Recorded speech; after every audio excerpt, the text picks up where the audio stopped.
استکهلم در زمستان شبیه یک ملکه یخی است که در سکوت سنگین سنگ‌ها خوابیده.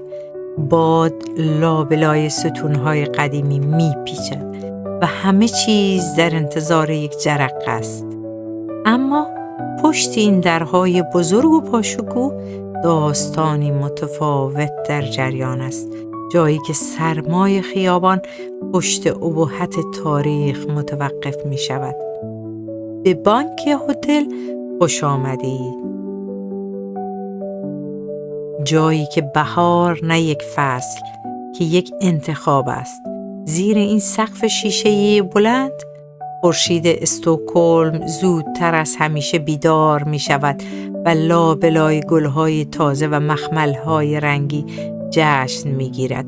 اینجا می توانید طعم لوکس یک صبحانه بهاری را وسط زمستان بچشید، ترکیبی از اصالت یک بانک قدیمی و جسارت طراحی مدرن.